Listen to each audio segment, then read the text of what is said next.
To everyone joining this afternoon's session 4 of the NHS Project Futures Compass event. Really pleased to be presenting to you this afternoon. And this one is around equipping yourself with the latest resources. And we're going to talk about apprenticeships as well. We've actually got a lot to talk about today. We only have 45 minutes together, so I will rattle on. And if you do need to listen back to this recording or share with your peers, you're welcome to do that.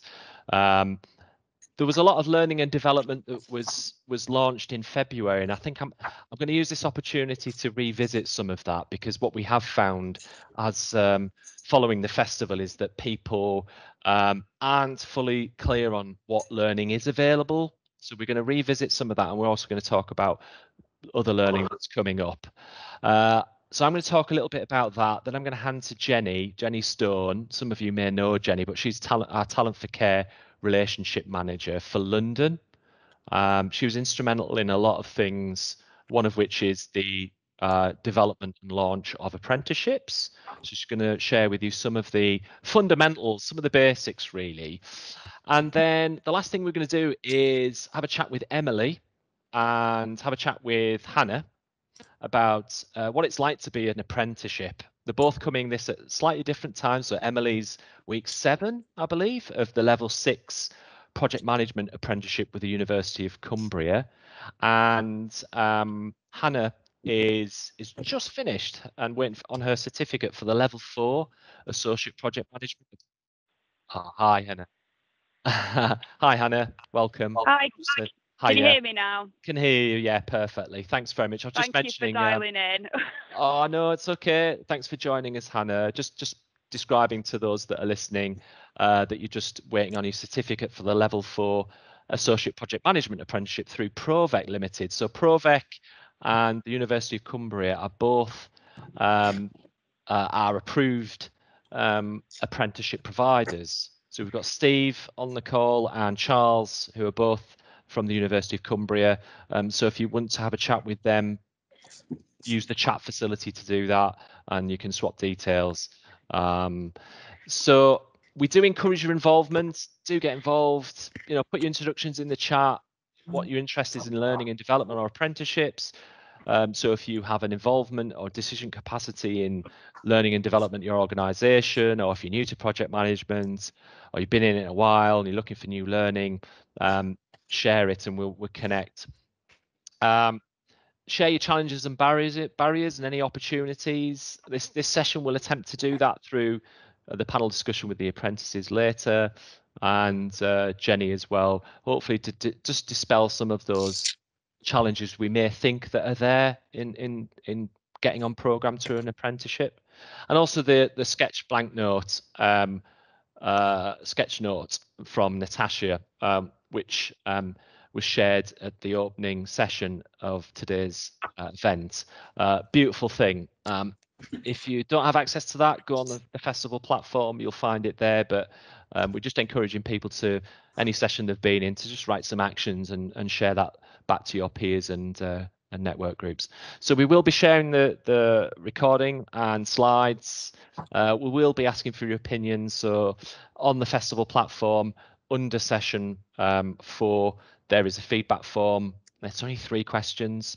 So 60 seconds of your time after today, if you could go and do that after this session, that would be great. And if you don't have time to go through all the questions, we will pick them up later.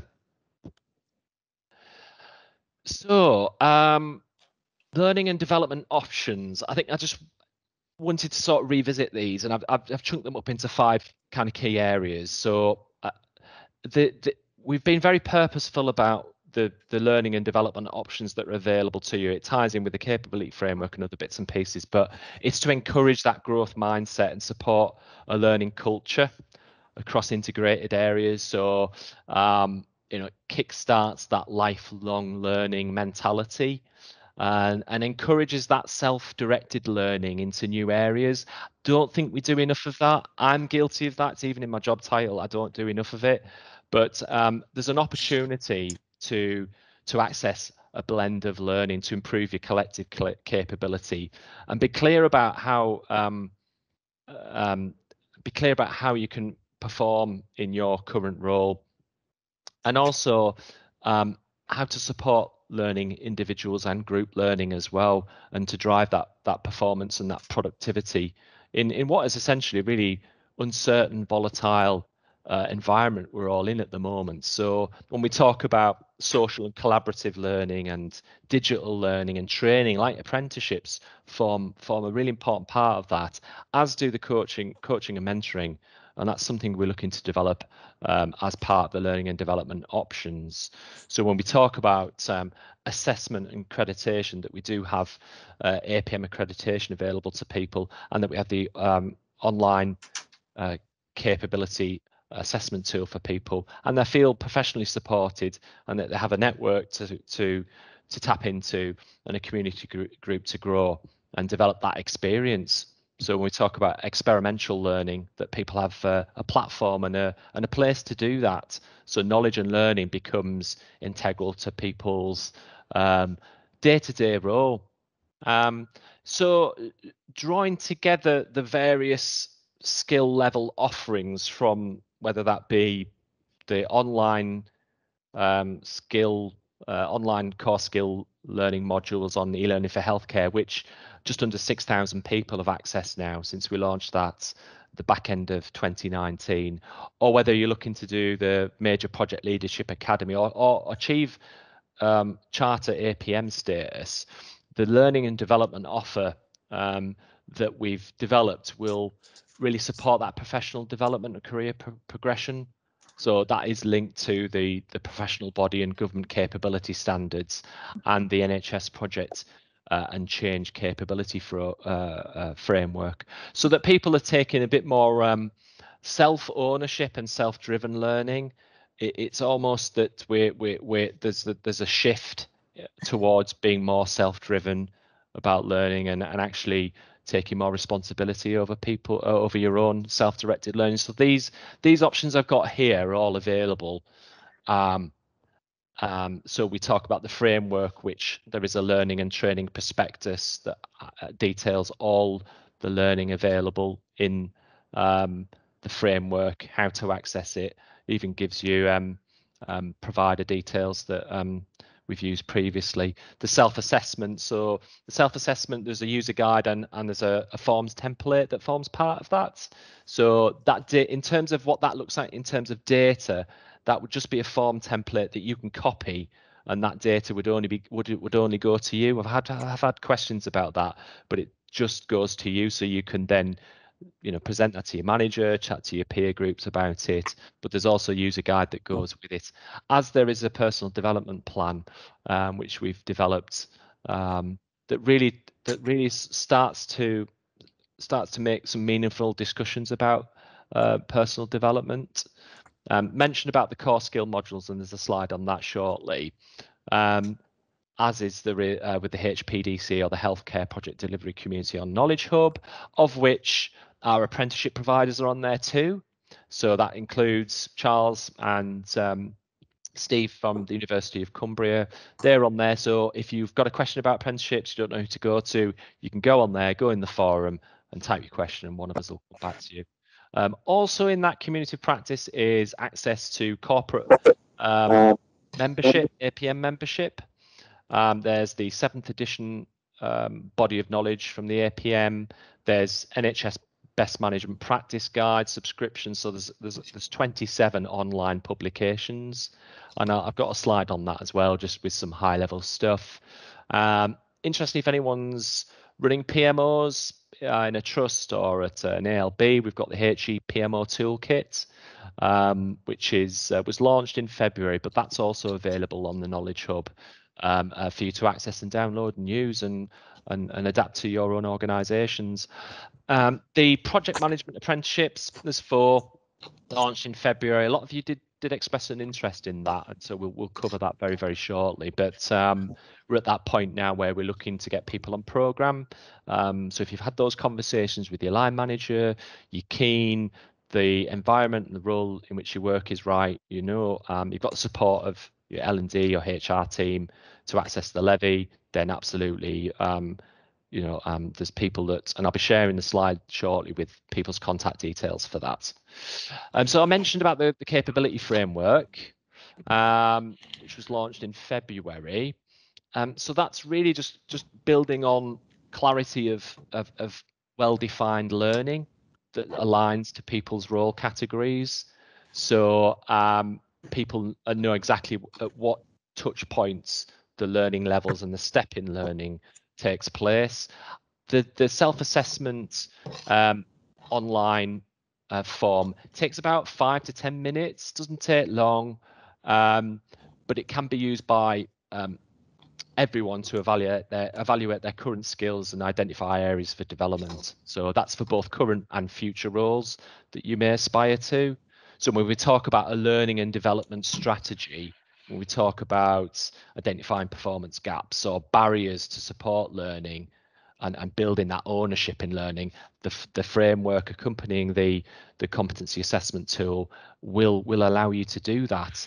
The tool, it's worth noting, this one I've done is just a stopgap until the online one is available, which will be a downloadable app on your phone. And it's really clever. Can't wait for that to come out. And you can use a blend of frameworks. So this one is a national framework with local or organizational frameworks accompanying that. So that means if you're a clinical nurse, you can use those RCN frameworks or other frameworks that are clinically focused, as well as this one in terms of identifying project management requirements. The NHS Project Futures Learning and Training Prospectus is available, and it's not perfect, but it's got everything that we would want, including apprenticeships, the APM, Agile Change Management, CIPD, Change Management Institute, Cranfield University, ProSci, CIPD. It's all in there, Lexelos and the IPMA level. So there's really a blend of options. So you're about transforming skills for now and the future, and what that means and translates into learning. Then it's available for anyone to access, and there's all hyperlinks in there. It's accessibility friendly, and it really does align that individual learning to wider strategic goals, but also if someone does want to go on to the next level and they've got support to do that, then absolutely there's a blend of learning that can take place away from traditional methods of learning. And I know that's that the way COVID's transforming the way we're accessing learning now, and that's why I'm saying it's not perfect, but there's an opportunity for us all to make that training and learning offer better. This is what you'll see when you go on the NHS Project and Change Academy. So those are the 5 modules we've got on there. We are looking to develop one in systems thinking. So there's one for your SROs. There's one for those that are coming into Project and Change brand new. So these are the kind of building blocks for project management, but they take about 45 minutes to an hour, and you're getting a certificate at the end of it. So yeah, really worthwhile for those that are brand new to project management, or those that have been doing it a while and just want to sort of refresh their skills and their basic knowledge. It's you can't fault it really. This is the landing page for the Knowledge Hub. So once you remember, you can join like-minded professionals and practitioners. You can connect with other NHS organisations. You'll discover new learning and development and events. So there's new stuff.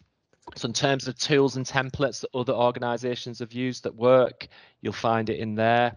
And the person that created it, you can have a chat with them, and if you're thinking of developing one for yourself, it's all there. You can learn some lessons from that. And the capability development group, there's over 600 members on that one. Oh, in fact, actually, it's more than that. It could be 800. I don't know why I put 600 on my notes. I think it's 800. But yeah, there's information there for anyone interested in capability development, looking for jobs, or finding other events. So hopefully you'll find that useful and you will join it. Subscriptions, as I've said, these are just a flavour. MSP 5th edition, which was launched by Carol at the festival in February. There's ones for SROs. There's ones for people interested in the fundamentals of benefits management. There is some Prince 2 stuff in there. Management of risk. And there's the P3O portfolios, programs and project offices as well. So you can get those for free. And the best management subscription guide is available on the festival link under session 4, so you can access that. There's some useful links as well. We've got the Twitter, we've got the sign up link to Knowledge Hub, got our YouTube channel, LinkedIn, and there's obviously our inbox, so you can contact us at any point. In terms, I'll just touch on this briefly before handing to Jenny, but these are the kind of the developments that we're looking to do as part of that professional support, the assessment and accreditation, the implementation of the frameworks, and the coaching and mentoring offer around apprenticeships, which includes like the action learning sets, simulation and experimental learning, talent management and access to chartership opportunities, so that when you think about what your regional footprint might look like in terms of learning, you've got you link to your APM branch networks, you link to the Change Management Institute, you've got learning that comes in different forms. We do know that self-education is becoming more popular amongst younger generations. So and that technology is changing the way we're doing things. So actually, what does that online learning look like in terms of emergent technologies? And there is a shift towards virtual learning and neurological readiness about learning. So and a shift from instructional to interactive and simulation type learning. So these are the sort of thoughts we've got around that. We welcome any of your thoughts too, to make this a sustainable and meaningful process. So I will pause there, and I will introduce the providers for apprenticeships, which brilliant, really excited about this one. So those are the 4 levels, and those are the providers that were awarded. I'm going to there really isn't a better time. There's never a better time to employ an apprentice or start an apprenticeship in project management. And there's an opportunity to link with either one of these providers on those apprenticeships and just start and program. We're going to hear from a couple of people later on, but I'm going to pause there, stop sharing my screen, and hand over to my colleague Jenny, who's just going to walk through 1 or 2 other things, and then we'll go to panel with Emily and Hannah. Thanks very much. Mike. Thank you, Mike. Can everyone hear me? Yes, we can hear you. Yeah. I'm hoping everyone can see the slides. There was a problem. Somebody in the chat said they couldn't see the slides, your slides, Mike. So I'm hoping it's just a one-off. But if anyone else can't see the slides, let us know. I'm going to share mine now and introduce myself. Sorry, change Teams.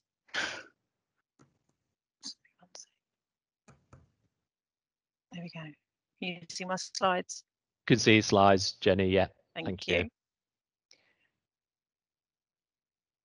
There we go. So yeah, hi, good afternoon, everyone. Thank you for joining our session today. And as Mike, has gone through all of the things available, which is really amazing, and the resources. But one of the options is around apprenticeships as more of a formal qualification. So my name is Jenny Stone, and I'm the Talent for Care Relationship Manager for Apprenticeships in Health Education England, in the National Talent for Care team. So I'm here today to give you a bit of a background around apprenticeships. So bear with me, I can recognise some names on the call, so you will already know some of this, but some of you that don't, then obviously this is for you, and I can answer any questions as we go along, or after the session. So The apprenticeship levy, it was introduced in 2017 to fund apprenticeship training. So the apprenticeship levy can pay for 100% of the training. And large employers are in scope and they pay this levy. It's a tax, public money.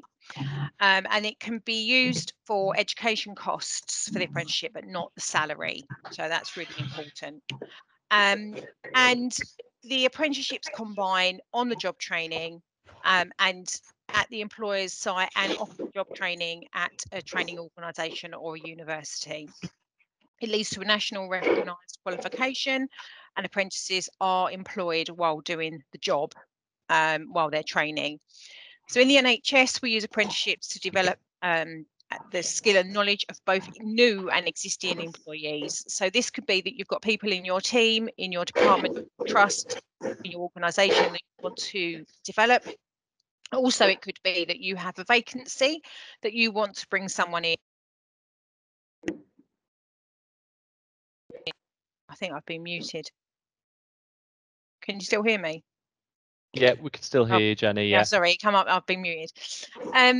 Okay, so what is an apprenticeship? It is an apprenticeship is a job with training.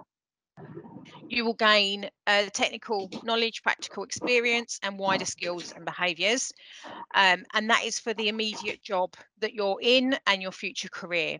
So with an apprenticeship, you have to be doing the job to do the apprenticeship. It's not a course that you can do alongside your day job if you're not doing the knowledge and skills that goes with the apprenticeship standard. So for example, in the job that I'm in, I wouldn't be able to do it as a CPD and go off and do flower arranging as an apprenticeship, because it's not my actual job. You need to be doing the job. An apprentice gains this through formal off-the-job training, and obviously to use as their learning opportunity to practice these new skills in a real work environment. So there are various levels, starting off at level 2, which is equivalent to GCSE, level 3, which is equivalent to A levels, level 4 and 5, which is your foundation degree, and then a level 6 at your degree, and then a level 7 is your master's, and then even a level 8 at a PhD. So in context, workforce challenges within the NHS. So why are we working so hard to introduce and use apprenticeships in the NHS? We have an increased demand on our services, as you know, ageing population, and a maturing workforce, really. So this can address people that are leaving, will be retiring soon, so we can upskill existing staff into those posts by completing an apprenticeship and filling those positions as and when people start to retire and leave. And there is a reduced funding for other education and training for new and existing staff. So that's your CPD budget. So this is another way of accessing training using the levy. The opportunity with apprenticeships, as I say, it's about equipping our staff with the right skills to have the knowledge and skills to deliver our services, new or existing services. It's a transformation change. So we have new models of care every day. Obviously, even in the last year, the whole rollout of the vaccine program and all the tech that's gone with COVID in terms of apps and all things like that. People now, there's so much more within the NHS, even more so in the last year. So lots and lots of opportunities for people to do apprenticeships, and the bottom line is it enhances the patient's experience, and that is what we're here for high quality care from skilled staff. So the opportunity, again, retention of existing staff, but also to attract new talent. So this can help bring new people into the NHS and also meet the service needs and create career pathways for our existing staff. Support engagement with local communities, schools and colleges. So market apprenticeships and future employment opportunities. So I personally do work with the local schools and colleges in the region in London and promote the apprenticeships within the NHS and the wide range that we offer. Supporting new roles and new skills. So there is lots of development in terms of different apprenticeships that are in the process of coming on board to work alongside that. So apprenticeship development can support new roles and opportunities for rotational and flexible working. And it's about whole system development. So sharing understanding of apprenticeships, training, education and career progression within that system. So this is just the top 20 apprenticeships that we had in the NHS in the academic year of 2019 to 2020. And considering this was, you know, at the latter end of this academic year was when COVID hit. You can see here, we still had huge numbers. And number 17 on the top 20 is associate project manager. So you can see there that, we are delivering all of these apprenticeships within the NHS. And there is a massive opportunity here for project management apprenticeships. These are the apprenticeships as part of this Project Future work. So systems thinking, and that's at level 7 to the masters that I mentioned. The project manager at the degree level, the associate project manager level 4, so for sort of first year foundation degree. And then you've got this data analyst, which has been bespoke to project management as well. So English and maths is a requirement for all apprenticeships, but most of these you would need your English and maths A to C before you start. You can do English and maths as part of it. That is down to the training provider if they accept you onto the programme without your English and maths, and it can be delivered at the same time. But normally we would try and encourage people to get their English and maths before they start. So where do you start? The employer journey. So the main point I can't stress enough is around workforce planning. So really have a look at the workforce. Are you going to use vacancies? Are you going to recruit new staff, or are you going to develop your existing staff? So using the appraisal system, see where people can move up in their career and maybe use this as a development opportunity. The support that's needed is that you need to provide a suitable mentor in the workplace so that the apprentice has got somebody that they can go to. They won't be delivering the training as in training teaching, but they need to be somebody that is proficient in that qualification. And commitment to achievement, you really need to want to achieve this qualification. A lot of it is self-directed learning. Training provider engagement, you must liaise with the training provider on a regular basis. So that's the apprentice, the line manager and the training provider, so that everybody knows where you're on track and where you are with your apprenticeship, with the 20% off the job training. 20% off the job training can include so many different things, and there's just a handful of stuff that it can include here. So it's really not about being away from the workplace for one day a week. It can be using time to prepare for assessments, completing work online, completing reflective accounts, shadowing, individual study time. So it and all of this counts towards your off the job learning. So summary checklist. If you are on the call and you're thinking of doing an apprenticeship, you need to be having discussions with your organisation to see how you would start your apprenticeship. So every organisation has an apprenticeship lead. If you're not sure who it is and you're in the London region, you can contact me, and there is another 6 of me across the country, one of us in each region. So if you're not in London and you want to know who to contact for your trust or your organisation, contact me and I can put you in touch with the right relationship manager.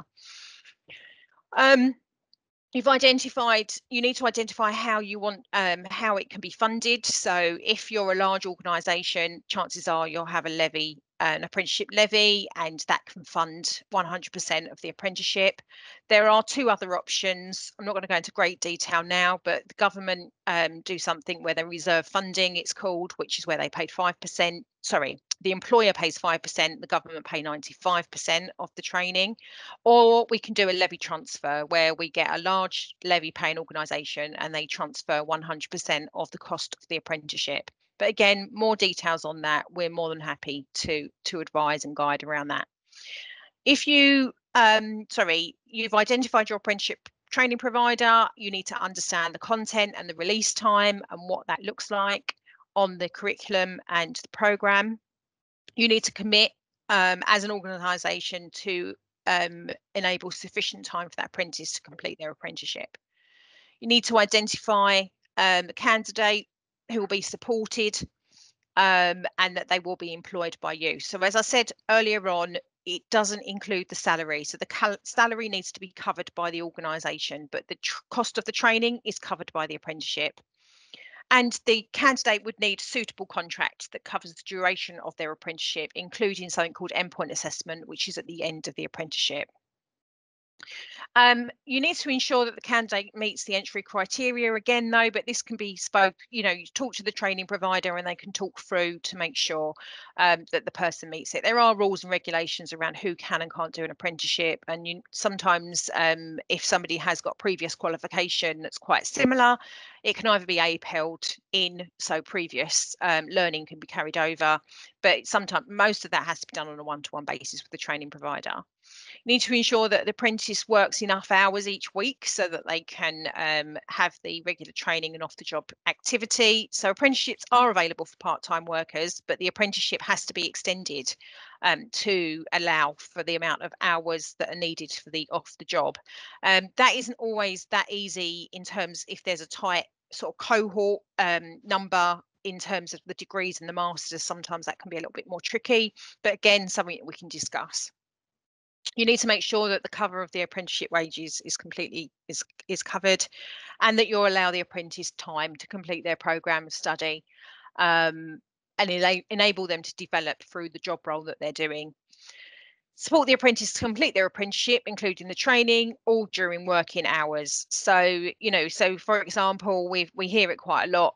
Somebody works 37.5 hours a week and they're going to do an apprenticeship. So they want to drop into 30 hours so you don't have to pay for that 20% off the job. That's a big no-no. It has to be included in their whole full-time working hours or whatever paid working hours. That is the thing behind the apprenticeship. It has to be during working hours.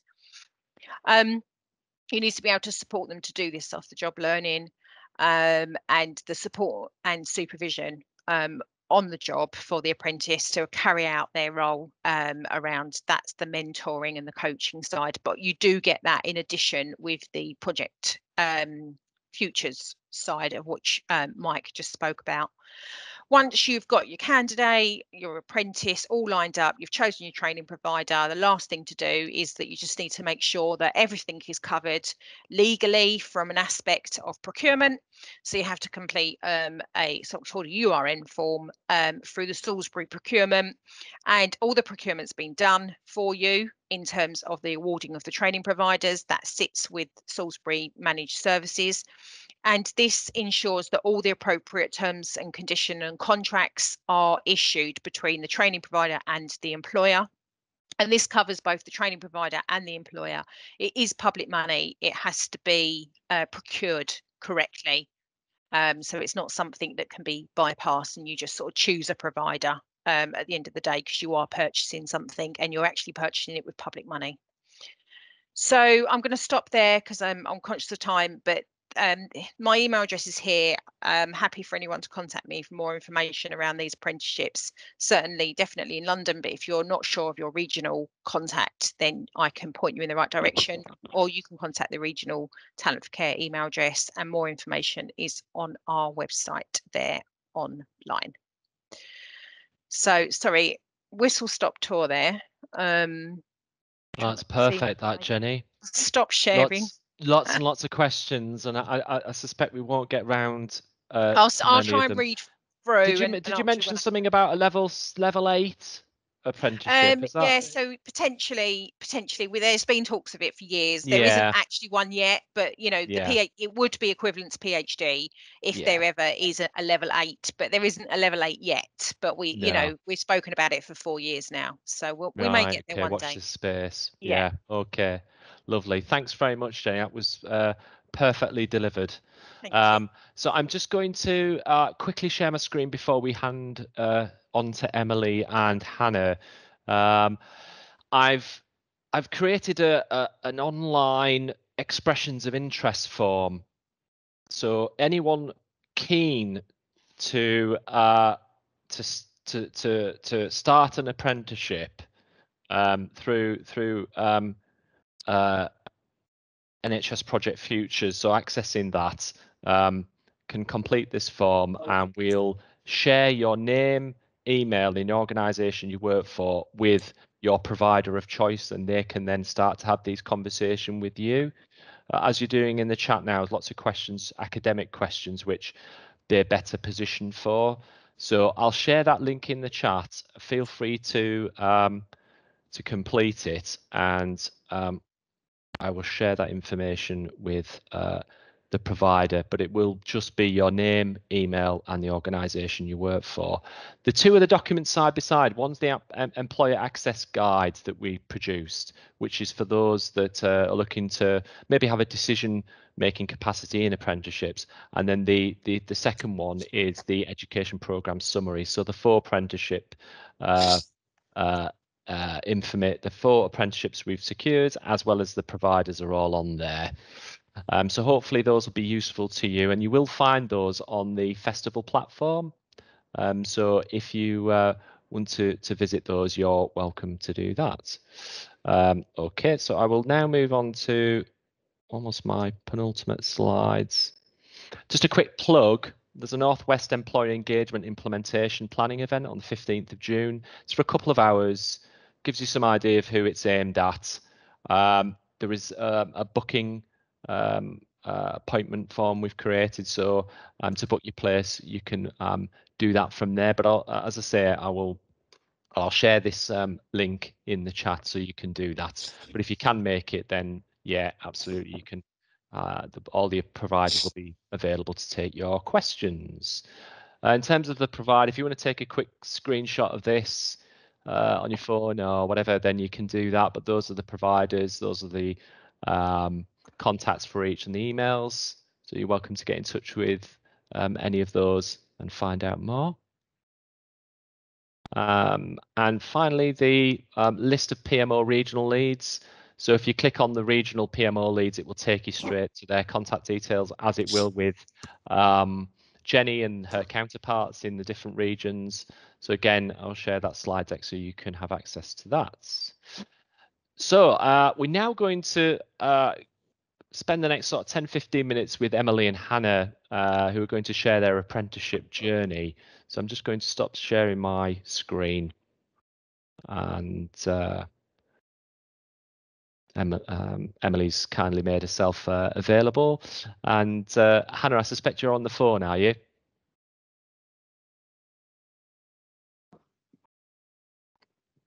Yeah, maybe.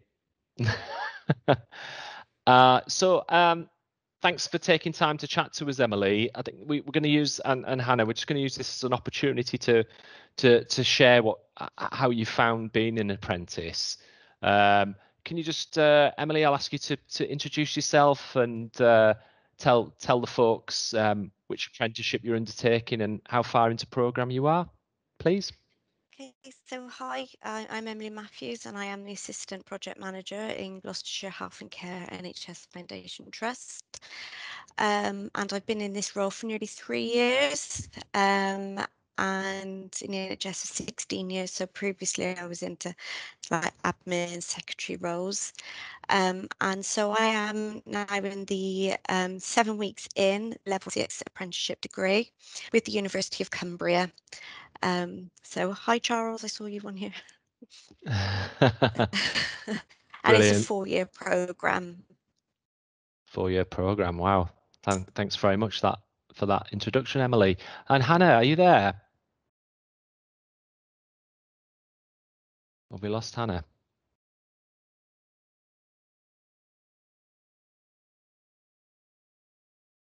Can't see her on the list.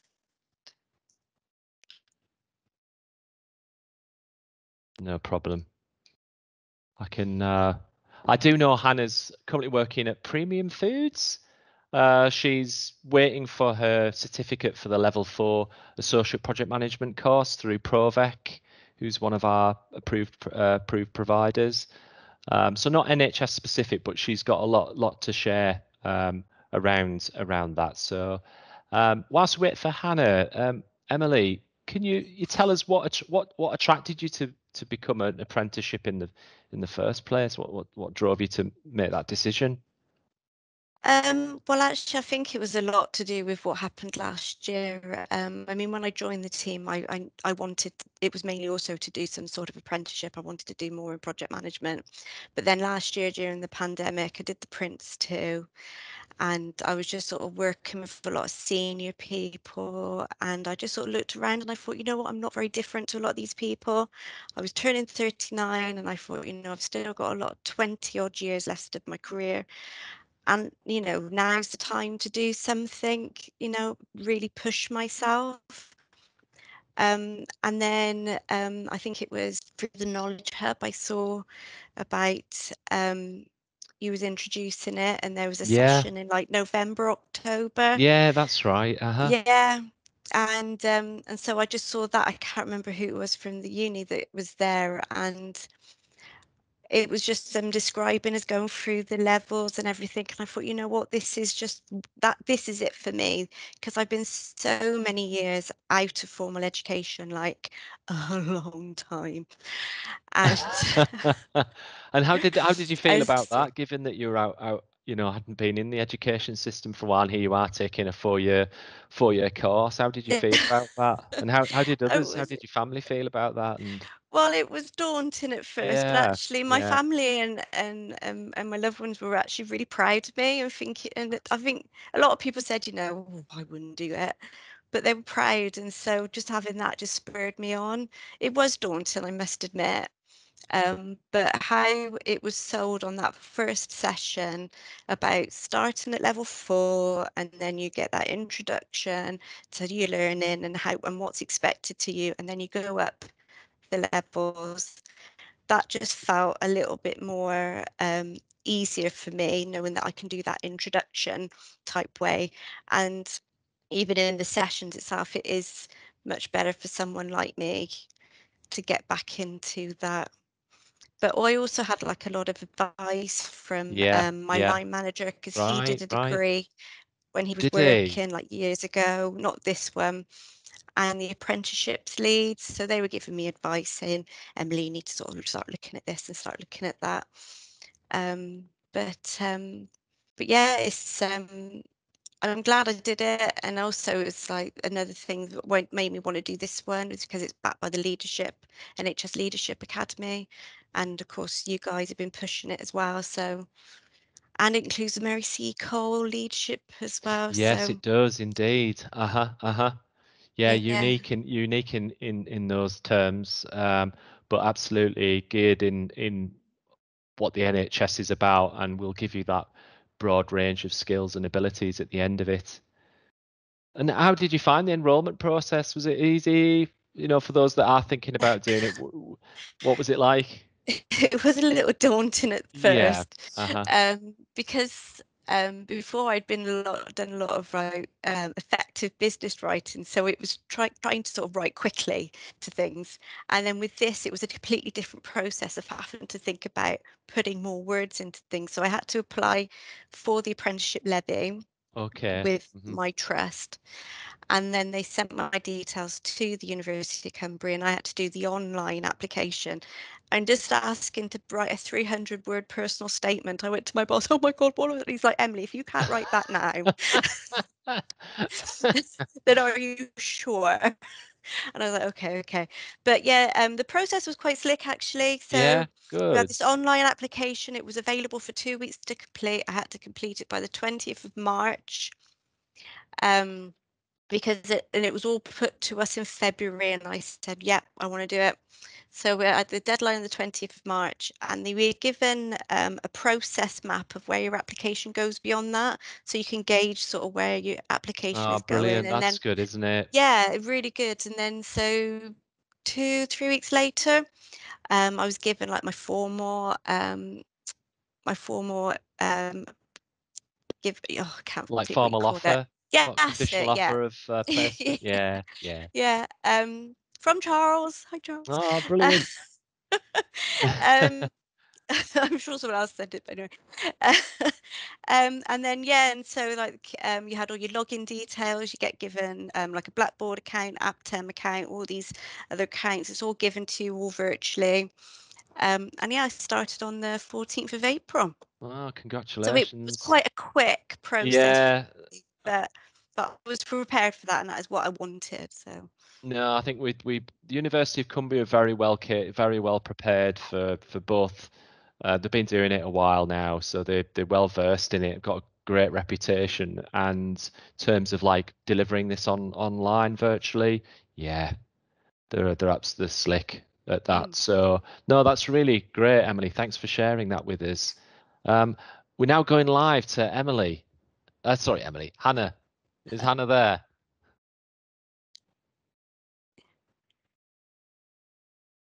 Can you hear us, Hannah? No. Sorry, give you all false hopes there. Emily, is there anything that anything that's been really surprised you about being an apprentice? Anything as anything that you thought, oh yeah.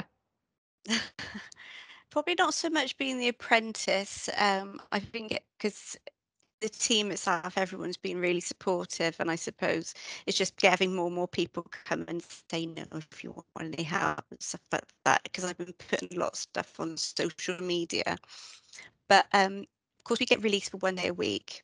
And my first expectation was for that whole day to be sat in front of lecturers. And what Yeah. surprised me is it wasn't. So you get given your list of all the things you got to do in that day. We meet at 9 o'clock to meet our tutor, our module tutor, and all the group. And then you go through videos or slides, and you do exercises, and you do all that through the day at your own pace. But we then go back into like the virtual tutor room in intervals, for your tutor to sort of see if any questions anywhere, is Yeah. anyone getting on. And then so I said that was really throwing me. So I was expecting first day to try and catch up with someone talking to me, Yeah. thinking that I'm going to be there the whole day looking at a screen, and it wasn't. And at first I didn't know what to make of it, but actually it's brilliant. It's much easier way of me learning, because I do my exercises. You put them on this like online journal, and our tutor will mark and give you feedback. And then Wow, you've got an right. end of the day Yeah. test as well. Wow. So it's all these things of like checking that you've understood the knowledge. So as I said, it threw me at first. I didn't know what to expect, but Yeah. it's worked out really well. Yeah, it sounds like Um, it. As a and it's also just putting time aside. That's another thing I've got yeah. that Uh-huh. I've Uh-huh. a lot of people say, and it's something is I've got to be very strict with myself with my time now outside of work, and sort of try and have a clear goal of what I want to get out of my projects at work as well. So it's having a plan of action now for these modules and the coming modules, and what's expected. I've sort of made it clear with my family what's expected me, sort of one day the weekend I ain't doing nothing. I'm Yeah. studying, and Yeah. certain evenings I'm studying. And that's weird, sort of thinking now in my life I'm having to do that, but I'm at a better place now to do it than probably when I was younger.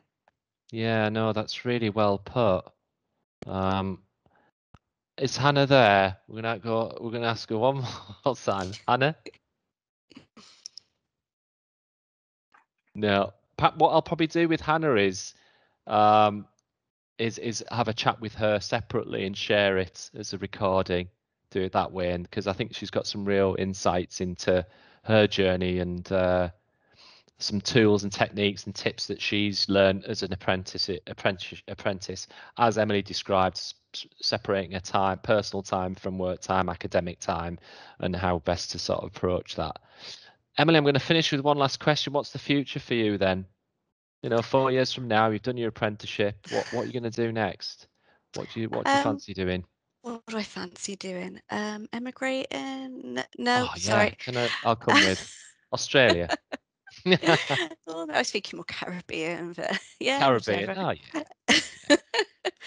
Yeah. I suppose I just see myself as just being an expert in my field. I want to be able to then help grow the future me's, anyone coming in. I want to be like a strong mentor for somebody. And I just want to be sort of somebody that can help lead change in the NHS. That's how I see myself, as helping with service improvement and development, and just really being someone to sort of, if anyone needs a big change or something like that, a big project to support, they'd be like, I know the person, Emily. And Emily will you sort know, you. Emily will sort you out. Oh, that's brilliant. That's great aspirations, great values to have. And that's exactly, what apprenticeship, the power of being an apprenticeship can do is make you think about the future. 4 years may seem a while, but my kids are nearly 10 now, and it's passed within the blink of an eye. Could have done 2 apprenticeships in that time. Emily, thanks so much for sharing your story. Appreciate we're sort of 5 minutes over. We may revisit this again if that's okay with you. Next year perhaps, when you've had a year under your belt, see how you are. Yeah, see the bags. See the bags and the grey hair. Lovely. But no, I think that's lovely, and thanks for sharing your story with us. I'm hoping everyone's found some real value in that, and thanks to everyone else that's joined the session. We had well over 80 people at one time, and that's really tremendous, and just goes to show that people are really keen about learning and developing in themselves and others, and serious about looking at an apprenticeship. Do take a minute. I know you're going to have to go from this platform to the festival platform, but if you do, please fill out the feedback form. There's 3 questions, takes 60 seconds. So we just want to improve what we do the next time around. So thanks again. You're going to have another session, which is starting in 9 minutes. I should know what it is. It is, oh yeah, this is a good one, this one. So this is creating meaningful solutions using Lego. So if you've got any challenges, barriers that you want to work through, be creative, then please join that session. And thanks so much for everyone. Take care, and thanks for listening.